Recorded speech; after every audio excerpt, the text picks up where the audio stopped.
Ladies and gentlemen, boys and girls, the Football Scoop podcast is back. It's a week 6 recap. College football did not disappoint. It never does. I'm your host, Scott Roussel. I'm joined by college football expert Zach Barnett, the man who watches more college football than most of us. Okay, just more than most of us. And then stays up late and writes about it. God bless the man. Nuggets is the greatest thing on the internet every Sunday morning, sometimes late Saturday, traditionally Sunday morning. Everybody needs to read their Nuggets. Most coaches read it. That's how they know what actually happened in their own sport. God bless America. We will be joined by John Brice later. His schedule, technical capabilities providing, we shall see. Zach, I feel as if talking about college football week 6, a good place to start is 49-0. Let's do it. It happened. Oklahoma might have tried to scrub the internet already. They cannot. I don't even know what to say. It wasn't pretty. Yeah. So the thing that jumped out to me is you go back to last year's game was, red hot fire from the first snap to the last snap, like one of the most hotly competitive games of the entire season. 2020 went 4 overtimes. 2018 was decided on a field goal with 9 seconds left. You got to go back to 2013. The last time this game was decided by more than one score. So to watch the fourth, it's basically after 3 quarters, both teams were like, yeah, let's just get out of here. Like ABC had to fill time because the game ended 30 minutes early, and it usually runs 30 minutes late. That's Oklahoma just did not show up. And, I saw a clip of Brent Venables, doing his coach's show, and, he's like, the Sooners are, everybody's counting the Sooners out, but we're going to get back in the fight this week. And of course, that's the type of thing you say, but then they did not back it up at all. It's the worst performance of an Oklahoma team ever. I feel confident saying that. And it's a lot of hard questions and not very good answers for the Oklahoma coaching staff. What was that? Obviously you thought you had something with that Wildcat, but is Davis Bevel really your best quarterback? With Dillon Gabriel out, what am I thinking if I'm Nick Evers or General Booty? Why am I here? We're down 42-0, and you guys would rather play tight end at quarterback than me. Why am I here? So a hard week of questions for Oklahoma. No good answers.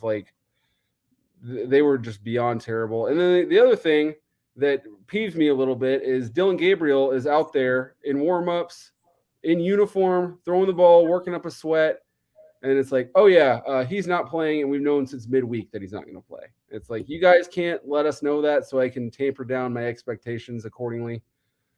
So a really bad day for Oklahoma. Obviously, a really good day for Texas. They're in my mind right there with Oklahoma State and TCU for the best team in the Big 12.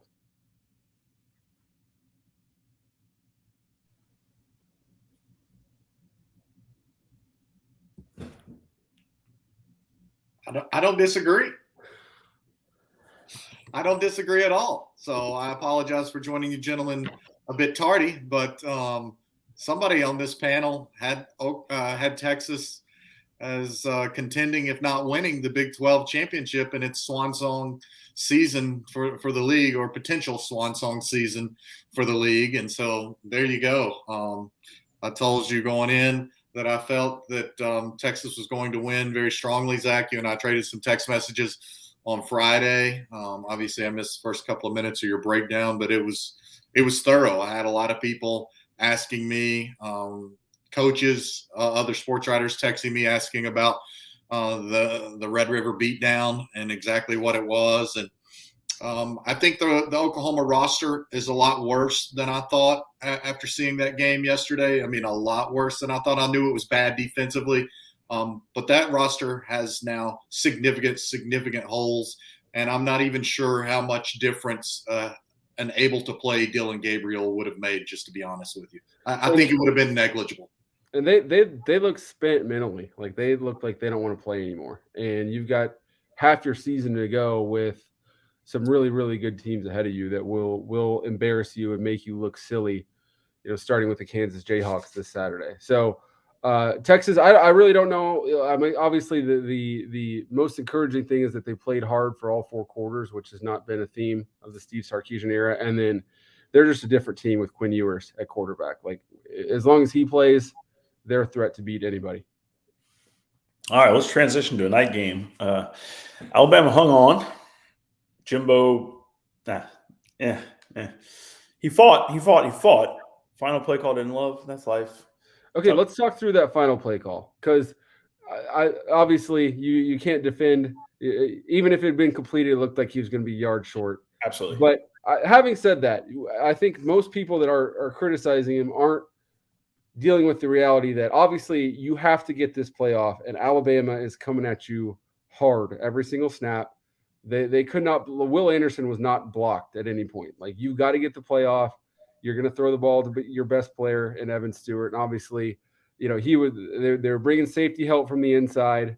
So I feel like it's either what they ran or a fade, but the execution was bad. But it's a tough spot for Jimbo. I'll give him that. It's a tough spot given the realities of the situation at the time. Look, but you can't run that route short of the pylon. You just can't do it. And that's coaching.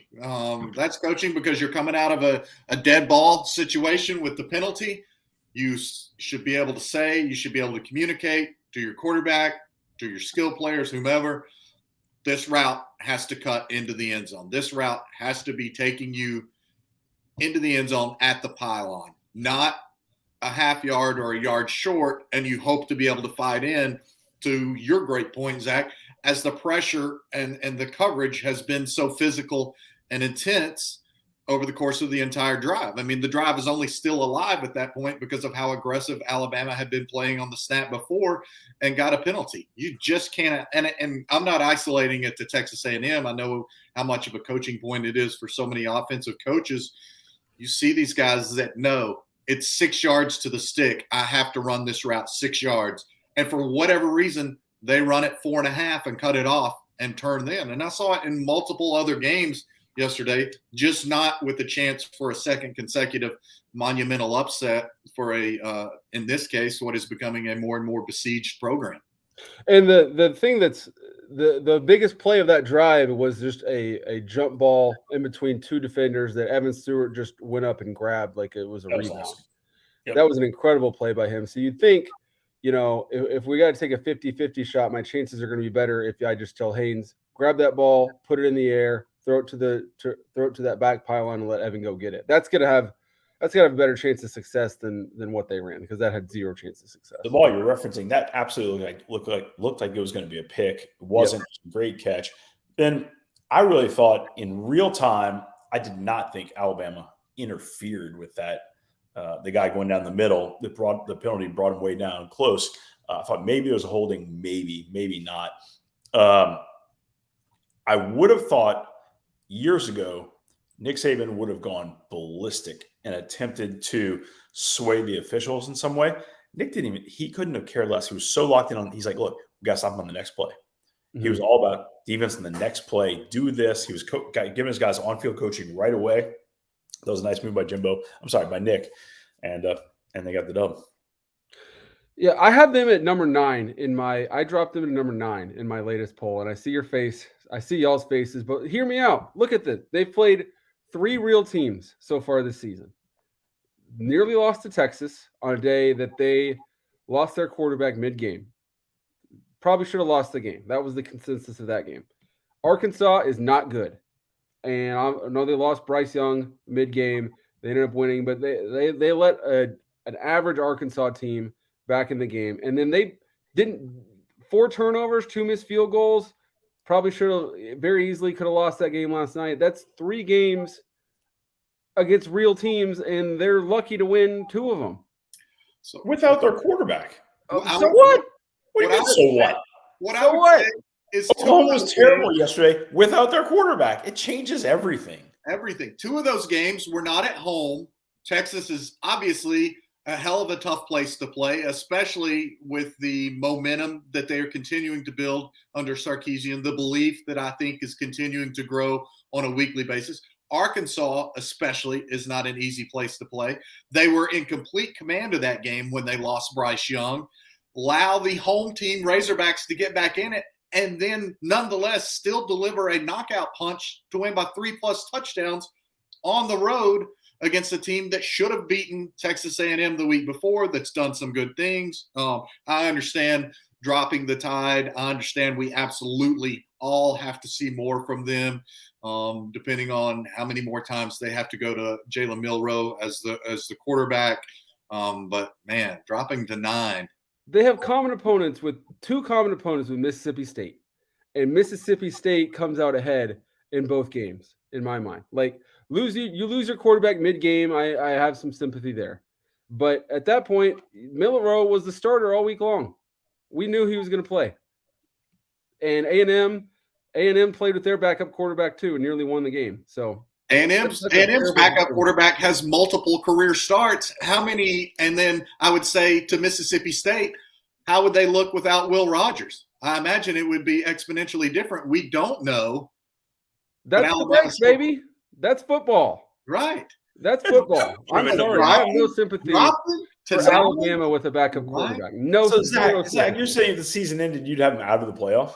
I mean, I have him at number 9 right now. If Brice Young comes back and plays, he might throw for 700 yards, and they might beat Tennessee, and then I have him back up. But right now, I have them at number 9.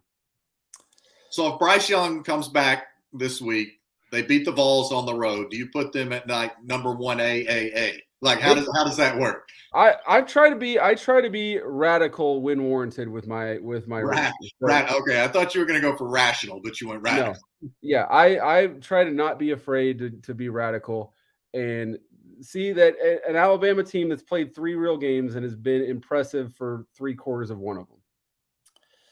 Moving right along. I'm not going to talk about some of the other great games of the day. I'd like to go to one that hurt. It hurt real bad. I'm hoping you guys know where I'm going. There were no touchdowns scored in this game. 9-6. I said this after week 1. How can you stand before your team and tell them you're giving them the best chance to win the game? Like, the defensive players at Iowa have to be furious. Like, they're putting out championship football week after week. And obviously Illinois is not a great – but it's unacceptable. It really is. It's pathetic. Yeah. And no, there doesn't seem to be any sense of urgency to fix it. It's like, it just seems like an aw shucks thing. Like, yeah, you win some, you lose some. And it's just week after week, they are the worst offense in college football. And it's not close. It's just completely not close. You look at the way the two teams responded this week in the Big Ten that had considerable heat a week ago, albeit very, very differently. But look at what Wisconsin went out and did offensively after shaking things up at the top and against a fellow Big Ten opponent. And then look what Iowa continued to slog out there. I don't, we don't need any more public statements of support from anybody in the Iowa system. We need to see some actual freaking results. And then also to that end, I would say how great does Brett Bielema feel on the one hand? They're sitting here 5-1. They have to be the most surprising 5-1 team in the country. They should be the absolutely most surprising, stunning 6-0 team in the country. They never, ever should have lost to what is an incredibly putrid Indiana team. Mm-hmm. That's going to go down as one of the 5 WTF outcomes of the season. It was early. No, there have been injuries in Indiana since then. No. Illinois had complete control of that game almost throughout, and Indiana scored a miraculous touchdown late on a Friday night game. Indiana's a bad football team right now. I'm trying to remember. I think Illinois was going in for another touchdown, and I think Illinois threw a pick in the end zone, maybe? Illinois threw a pick somewhere. And I'm looking it up right now. It changed. Yeah, I can't remember. Anyway. That wasn't. Anyway.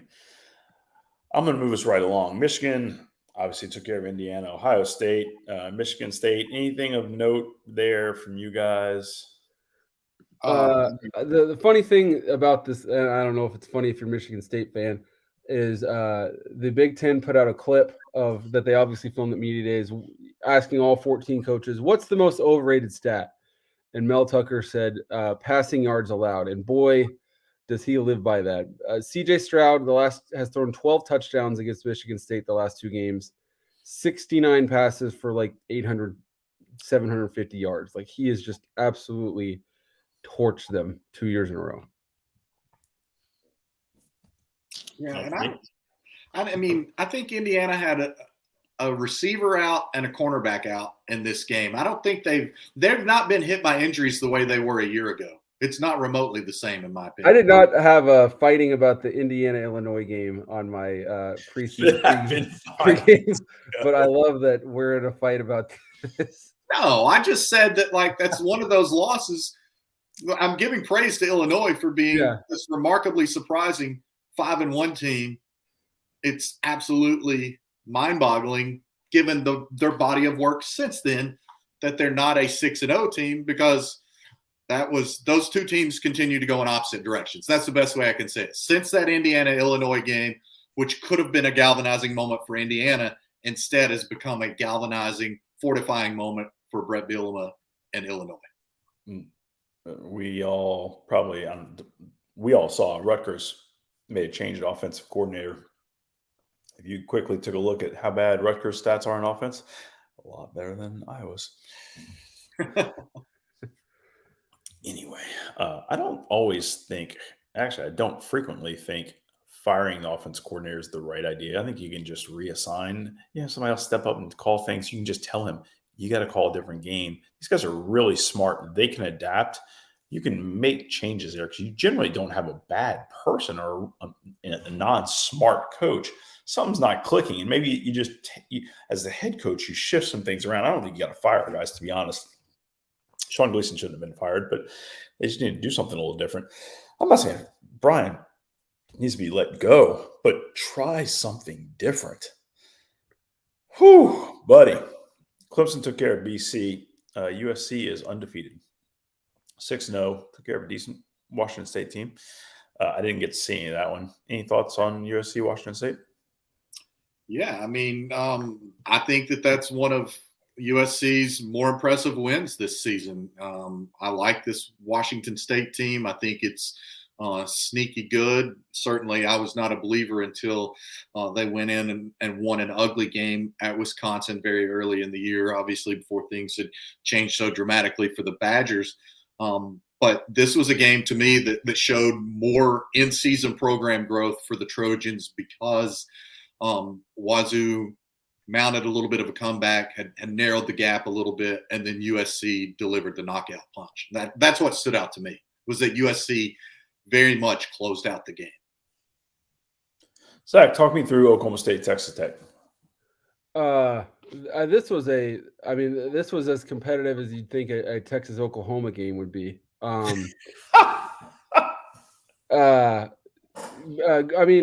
Texas Tech, they're going to come to fight, and they're not as good as they're probably going to be 2-3 years from now. But Baron Morton, redshirt freshman quarterback, probably the quote savior of the program, the future of the program, got his first start. Played really well for the most part. Threw for 379 yards. The Tech defense, really limited Oklahoma State for the most part. Spencer Sanders, threw for 297 yards, but was less than 50% passing. It was a hard hitting game. And arguably the key play of the game was what we wrote about on the site was Tech took a 7-0 lead to open the game and then recovered an onside kick, executed perfectly. But Oklahoma State smartly called for an onside kick. So not only did that nullify Tech's recovery, it attached a 15-yard penalty onto it. So Oklahoma State started their first drive at the Tech 34. They go down and score, and takes for maybe a 14-0 Tech lead to a 7-7 game.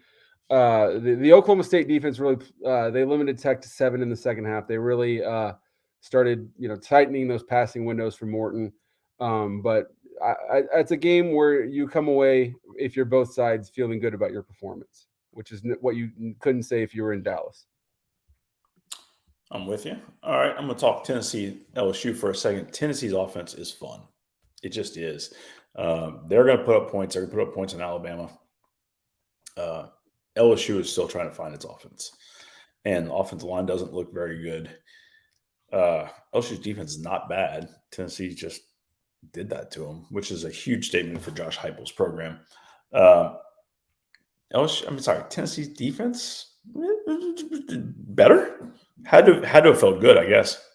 I thought the improvement in Tennessee's secondary, and Jaden Daniels didn't have the day that Anthony Richardson had, but I thought the improvement in Tennessee's secondary from what we saw in that Tennessee-Florida game a couple of weeks ago to yesterday was incredible. And you guys know I've said on this program I have a great deal of respect for Willie Martinez as a secondary coach.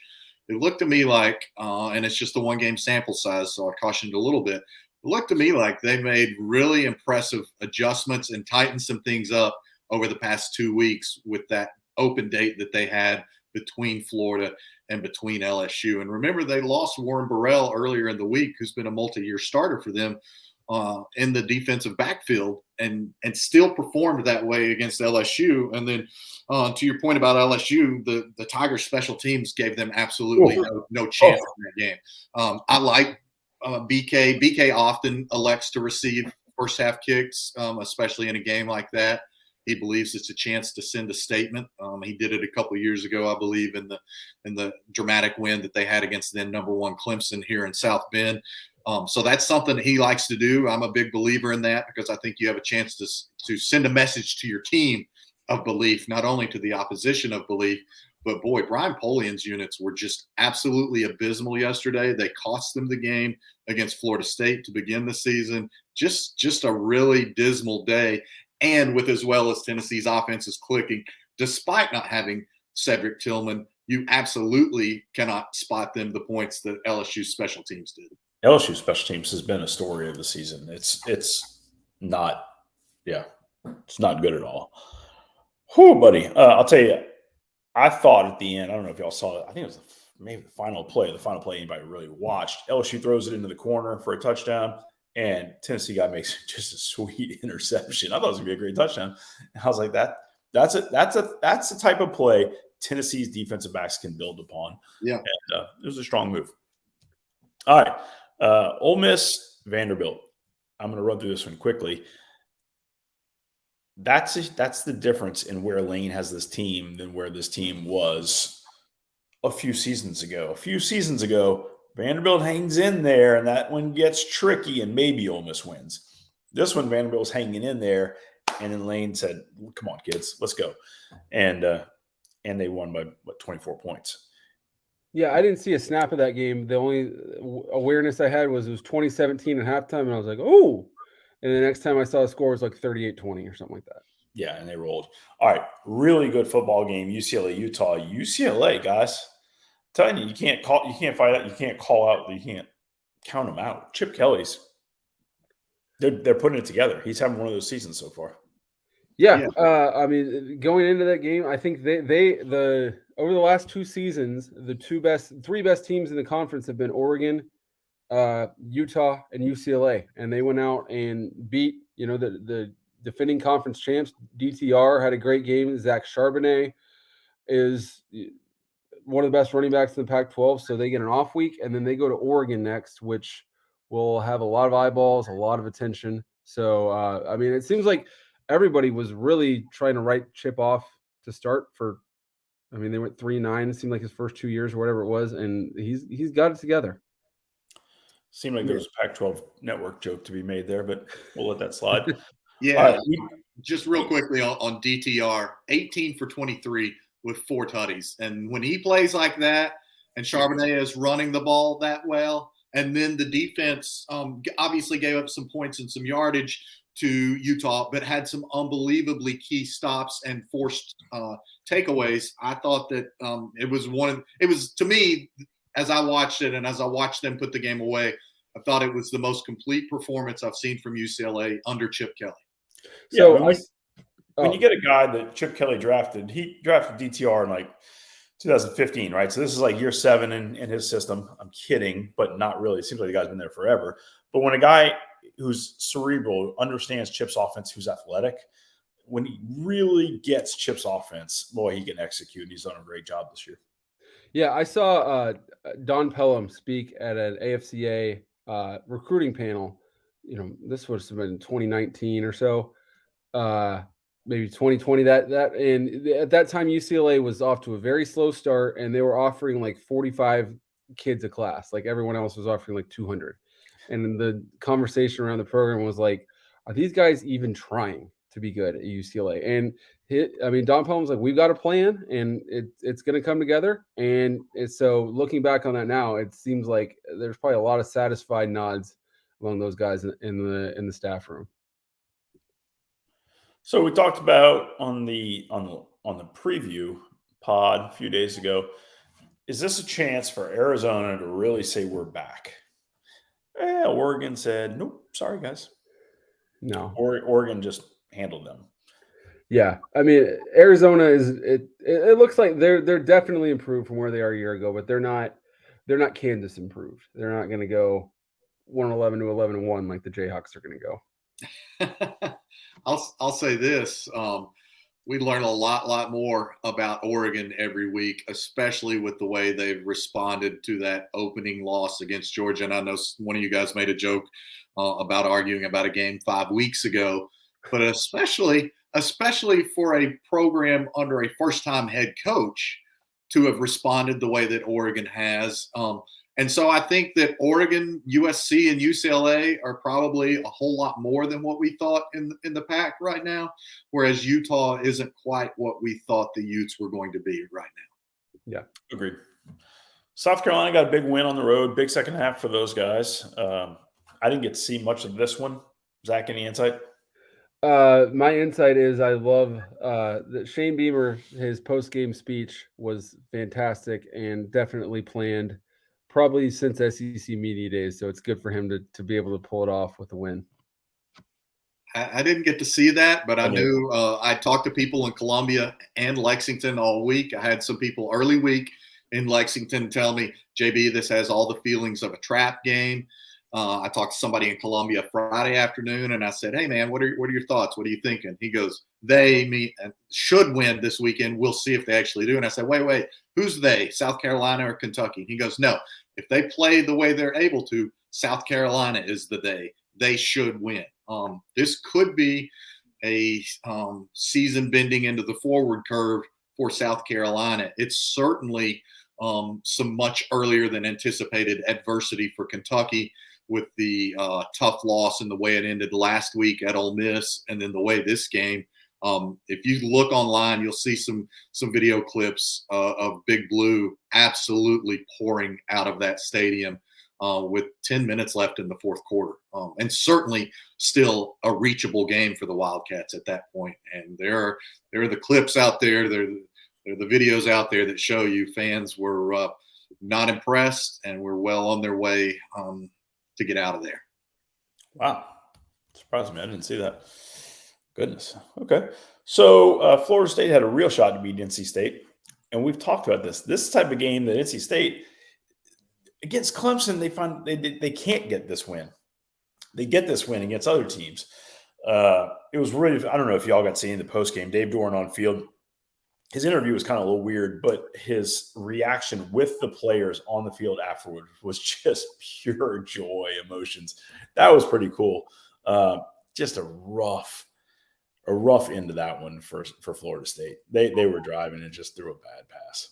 Yeah, my heart is in my throat every time I watch Florida State, because it seems like they're in such a fragile state right now where you can see them making progress, but you can see how that progress could be wiped away with nights like last night, plays like the end of that, up 17-3, and then the punt where the punter's rolling out for the rugby punt, crosses the line of scrimmage, punts the ball anyway. I mean, that's one of those, who else does this happen to but Florida State type plays? And now they got Clemson next. Yeah, you wonder. I give Florida State, especially the coaching staff, tremendous credit for having the team so prepared and in a position to win a huge game like that yesterday, coming off the disappointment of last week's game against Wake, where so much had been invested into that contest, where so much was made of that as a contest to prove that Florida State is back.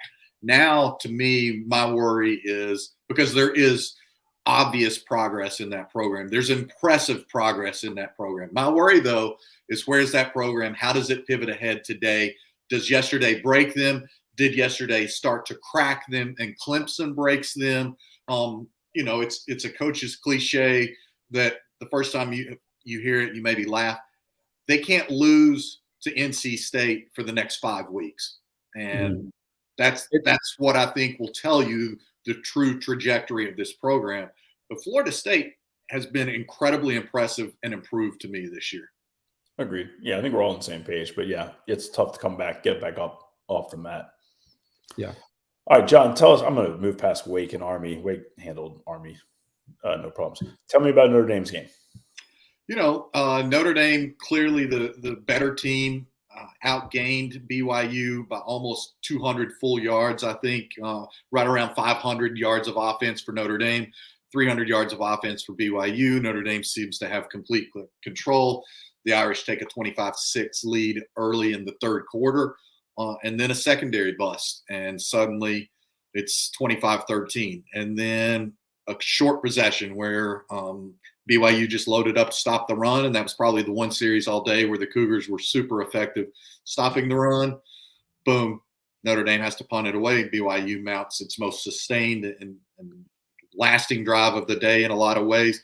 All of a sudden it's 25-20, but Notre Dame showed its growth, in my opinion, and truly dominated the fourth quarter in almost every facet. Guys, 11 minutes time of possession in the fourth quarter as part of their 41 minutes of possession in that game. 41 minutes of possession in that game. They had two different ball carriers rush for more than 90 or more yards. Michael Mayer set the single game record with 11 receptions. If Notre Dame was 5-1 right now or 4-1 or whatever, Michael Mayer would at least be in the conversation as a fringe Heisman person. I was just having this debate with a media guy driving in from the airport. He's a top 10 player in the country. He's I covered Jason Witten.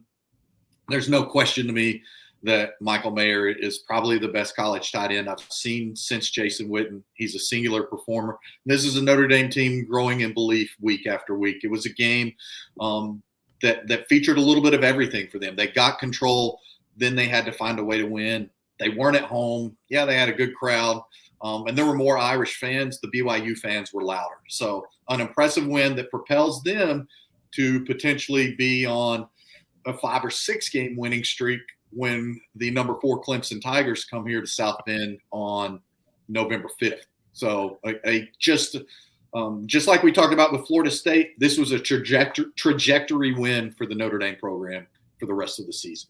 So you think Michael Mayer is better than Brock Bowers? Would you take Mayer over Bowers? I would. Okay. I would. Yeah, I absolutely would. Saying a lot because Bowers is a stud. Bowers is a stud. I would, and I'm sure somebody's done a clip or just the highlights of Mayer in yesterday's game, Zach, but I appreciate the way that you study the intricacies of the game. Watch Mayer's footwork, watch the way he runs routes, and just then also watch his compete factor and his will on every single play. He's not the same athlete as Brock Bowers, but I would take Michael Mayer as the more complete of those two tight ends. And they're both great tight ends, but I think Michael Mayer will be a starter in the NFL next season for sure. John, what happened that allowed Notre Dame's offense to find its footing? Because they had no footing early on. Man, that's a great question, Scott. And I think it's just the fact that Drew Pine takes Tommy Rees's really hard coaching. And by the way, there were shirts on the Vegas Strip that Zach would appreciate because they were green and gold that said, "Do your effing job." And then on the back, it said Reese 22. So I thought those were some pretty dope shirts. And but it's simply that. I asked Marcus Freeman this after the game last night in the post-game press conference. As a defensive guy, when you have seen Tommy Reese start to get into that rhythm, like what you've seen the last 2 weeks against North Carolina and now BYU, both of those games away from South Bend, North Carolina ranked, by the way, 5-1, looking better and better every week after that road win at Miami. What is that like as a defensive guy? Can you sense when an offensive coordinator is getting in a groove? And he said yes, but then he was really interesting to me in his response because he talked about what that comes down to is being self-critical. And he said, our guys don't sugarcoat it with ourselves. And so our offense is performing like it is right now because our coaching staff has been so self-critical. I thought that was some pretty insightful comment right there. But from North Carolina to this game, I would contend it's the best 2-game stretch of Tommy Rees's career. It's been elite play calling. Drew Pine in that time, I believe, is 46 of 64 passing with 6 touchdowns, 587 yards, and 1 turnover. Very good. All right, moving forward, TCU, Kansas. There were some folks. We were split on this game. I thought Kansas was going to find a way to win it at the end. You guys were pretty confident. TCU had just too much firepower. There was conversation of boat race potential. There was no question TCU is a loaded team. I just felt Kansas could find a way, and then they were in it. They had a shot. It was a compelling ball game. Yeah, compelling is the right word. You hate to see Jalen Daniels, the Kansas quarterback, leave the game first half with a shoulder injury, but not to hurt any Alabama fans listening, but Kansas played well with its backup quarterback. The North Texas quarterback Jason Bean came in, maybe one of the fastest quarterbacks in all of FBS, a former track guy, I believe. So he came in, threw 4 touchdown passes. Kansas was right there, but TCU just had too much firepower, too much Quentin Johnston. That guy might be the best. You talk about Michael Mayer as the best, the best tight end. I'd take Quentin Johnston maybe over any wide receiver. 14 catches, 206 yards, the game winner, which they reviewed and ruled a touchdown. I'm not sure it was a touchdown, but either way, great grab by him. Max Duggan is putting up Baker Mayfield type numbers, which you love to see for him, because he's a guy who's been there a long time. I think we can call him the embattled Max Duggan. Didn't win the job out of camp. I went to Chandler Morris. Chandler Morris got hurt. And since then, I think he's been a Heisman Trophy type guy. Like his efficiency, he's making plays with his arm and his feet and just operating that offense like fantastically. Oklahoma State at TCU on Saturday is going to be a fantastic football game. Potential. Yeah, agreed. Yeah, huge kudos to Sonny Dykes in his first year at TCU to have them all the way up to 13th, their highest ranking in a half dozen years or so. Just really impressive the way that transition has been so seamless and seemingly has TCU very much on an accelerated and elevated path in a hurry. And I know, Scott, that you're the director of going to which games, but I was going to use Zach's wide receiver talk to please segue to the Oregon State Stanford game. And please tell me I'm not the only one who saw that. Buddy. It's Stanford safety. I lost my mind. I'm like, what are you doing, bro? Oh my gosh, y'all. He plucked it off of his head, turns around. The safety is dumbfounded. And then the other safety has the angle on him, but is coming from the opposite hash, and he can't catch him. We just talked about how much does that loss for Florida State linger beyond. Stanford already struggling this season, scuffling quite a bit, already lost Emmitt Smith's son for the entire season, now lost that game. And by the way, they come to South Bend next weekend. What is that? Where does Stanford go from here, especially on the heels of how disappointing last year was? They've lost 10 straight Pac-12 games. Like, they're as bad as they've ever been. So fun to watch. Oregon State is so fun to watch. Yeah, and they didn't even play their best game. I mean, they didn't play anywhere near their best game. They didn't play a great game, to be honest, but they fought through and got the dub at the very end. I'm worried about Stanford. Yeah. I feel like, Yeah. Yep. We got 5 more games involving top 25. I'm going to run through them fast. I'm going to start with Farmageddon. It was not fast. Iowa State was one of the 2 teams playing. They didn't get a touchdown either. Whatever disease Iowa's offense has moved across the state to Iowa State.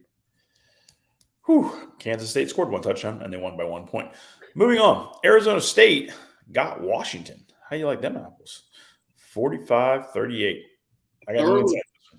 Thoroughly controlled the game, and we're up, I think, 38-21. And then Washington engineered a pretty remarkable second half rally to tie it at 38. Kudos to Arizona State in this state of tumult in the program for having the character and the guts and the fortitude to preserve that win and become victors in their new I don't know. I'm lukewarm on their alternate jerseys that they wore yesterday, and I feel the same way. But hey, that was a heck of a win for A-State. And maybe Washington is not as good as we thought. Yeah, Michigan State propped them up, and they're bad. Right, exactly. All right, I think we all picked Mississippi State, or maybe not. Anyway, Mississippi State just handled Arkansas. Well, you know, Arkansas was playing with a backup quarterback. I know, what happens when you play with a backup quarterback?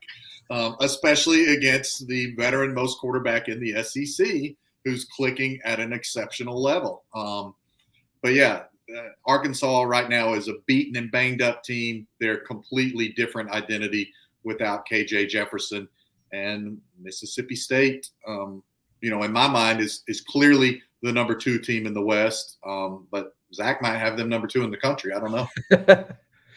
I wrote on Friday for, evaluating the class of 2020, Sam Pittman, obviously, received glowing remarks, but, I wrote that I wonder if Arkansas is going to be chasing the high of September 2021 for the entirety of Sam Pittman's tenure. And not that this is going to change the tenure, but they get further away from that with every game, it seems like.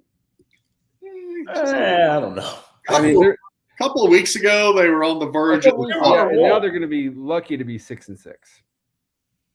Lucky to be 6-6. Let's on 10/9/22. Okay, right Pat down. Barnett has forecast a lucky to be 6-6. I haven't studied their schedule that closely. If they have to play with a backup quarterback all year, lucky to be 6-6. Seriously, I mean, it changes everything. Not your Alabama. Goodness gracious.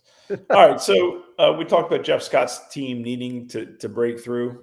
They showed they were winning against Cincinnati. Mm-hmm. Weren't able to close it out. Impressive Luke Fickell's team, which isn't as loaded, isn't as veteran of a team, fought their way and got a tough win. Yeah, you can see the immaturity of Luke Fickell's team, and that's not a knock because they lost so much off last year's team. But you see that Cincinnati team that opened the year at Arkansas and fought and scrapped when it could have been blown out and ended up only losing by 7 or so on the road.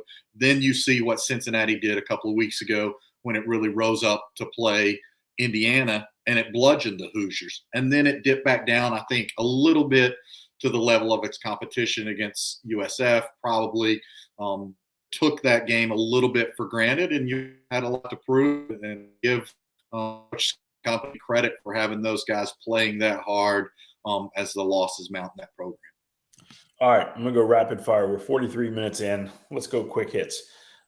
Florida got a nice win over Missouri. Nice. Yeah. Purdue. Good defense. Purdue beats Maryland at Maryland. Purdue, Illinois, going to be the game of Purdue, Illinois, Minnesota, top 3 teams in Big Ten West. I mean, hear what we just said. I mean, and you don't even know what you have no idea what you're going to get from any of those teams. That's right. Potential there, man. Yep. That's right. All right, Louisville got the dub they needed. They did not need to lose that game. No. Mm-hmm. I'm looking around. Georgia State. Told you, boys. Yeah. Told you. The Sean Elliott, they continue to fight. Kudos to them. I think we all were on Southern, or at least you and I were on Thursday. So props to State for getting that win. I think I talked about that State. I'm wrong. Wisconsin. Oh gosh, Northwestern. What happened? Well, we talked about these smart schools. What happened, man? Well, that was the Donkey Kong game for Wisconsin. Just get out all the frustration, throw all the barrels, and beat somebody over the head. And Graham Mertz, 6 touchdown passes. His best performance since his first ever performance 2 or 3 years ago when he seemingly stamped his arrival as the next great Big Ten quarterback. Go ahead, Zach. Sorry. We talked about earlier about, Scott doesn't advocate for firing people, midseason. And, of course, no one would ever advocate for it. But all the interim head coaches won this weekend. And Boise State Boise State has won 2 in a row since changing offensive coordinators, run for 300 yards in both games. So, I mean, I'm not trying to draw any trends from that, but, something worth noting, I think. Yeah, not everybody has Dirk Cutter sitting on the bench, but yeah, I'm with Yeah. you. Pitt, not their best game. Got a nice win at Virginia Tech. Tulane at home got a huge program win. Tulane, lost the Southern Miss. But this stopped, not that there was any potential slide, so to speak, but also they're 5-1. Green I've Wave. seen them on like top 25 ballots, so good for them. I get it. If you don't lose Southern Miss, you're undefeated. Yeah. How about Texas State and App? Yeah. Holy smokes. App was on such a high. They gave so much. You just kind of, Great win for Jake Spavital's program, and the great video of the field storming that was the slowest field storming of all time after that win for Texas State. Well, that was because they were very safety conscious, Zach. Not everything is about expediency. As we're winding down here, quick shout out James Madison, ranked in the top 25 in the program's first ever year as an FBS program. Signetti is the real deal. That program is replete with resources as we talk every single week, it seems like. I'm curious to see where they go with this, but that's big time movement for James Madison. Toledo, I think, was up by like 30, near 40 points at some point over Northern Illinois. Northern Illinois has 1 win. I don't think it's an FBS win. Moving on, North Carolina, Miami. I referenced it earlier. The Tar Heels, we were a little skeptical. They're finding some things. They're finding their footing on defense, and I had some coaches tell me they've got players. Can they put it together? But they were adamant that there is some very quality personnel on the defensive side of the ball at Carolina, and not just the offensive side of the ball. They're positioned to potentially get on a nice little run here. And they might have the best quarterback in the conference. Yeah, some opportunity games ahead of them. Fun. He's just fun to watch. Miami's offense, I don't know what's going on there. UTSA, Western Kentucky, we talked about it. We thought this would be a fun game. We thought there'd be 30-plus points around, both places. And I think we all thought UTSA would get a win. That's how it played out. Yeah, they look like the best team in that conference so far. All the UTSA, North Texas, and Rice, I believe, are all undefeated in Conference USA play so far. Troy picked up their 4th win of the season. I think that's awesome because Troy was just not in the best spot going into the season. Good for John Summerall's squad. How about the Fighting Jim Moros now have 3 wins on the season, beating Mike McIntyre at FIU. Yeah. Okay. That happened. Great job by him so far. Louisiana Tech, Sonny picked up a dub at home over UTEP. I'm looking down the list, seeing what we got left. You talked about Dirk Cutter's nice offensive, total offensive revival there because they didn't have any a couple of games ago. That's good. Zach referenced it a moment ago, the interim coaches. I think it would be negligent not to mention the Georgia Tech win, especially the way that game unfolded. Georgia Tech up 20-6 late. Due to its credit, showing the progress under Mike Elko, a fabulous, really solid coach, gets his Blue Devils to force overtime, and then Georgia Tech gets a really, really long field goal. Happy for Brent Key, the other guys on that staff. But Brent Key, each one of these wins means so much to him as an alum for the Yellow Jackets. That's huge. I have a new all-name team member for us here, and also tying into what you guys know is one of my passion projects, and that is trying to help shine some light on the HBCU teams. So Eddie George's Tennessee State squad got a huge win. Its first of the season yesterday against Bethune-Cookman. Their leading receiver, guys, was Karate Brinson. You heard me correctly. Their leading receiver in their win against Bethune-Cookman, Karate Brinson, and then also shining the light around HBCU. Kudos to Eddie Robinson Jr. for sticking up for his program. The shoving, obviously, is not ideal on either direction, but I love a coach who's going to go out there and stick up for his players. And I love, you guys know, what Dion brings in terms of showmanship, gamesmanship, and promotionship, if that's even a word, for his team and all the teams that he plays. How many losses does Dion's team have this year? Nil. None. 0. People, some traditionalists say Dion's a gimmick. Dion's not a gimmick, folks. He's recruiting good players. He's got a plan. He's got a program. He's got the process. Deion's doing good things. And his offensive coordinator switch this offseason to Brett Bartolone, big time move. Had to happen because where he started was not working at all. So he made that was a tough decision. Good friend of his. He had to step, move aside, and it's worked out great for his program. It's a big deal. Gentlemen, that is the Football Scoop Podcast. Any last words? I apologize for holding you gentlemen up. Thank you for your patience. No. Don't sweat that. Looking forward to week 7 already with great fun. NFL's on. Everybody have a great Sunday. We'll talk to y'all soon. Bye-bye.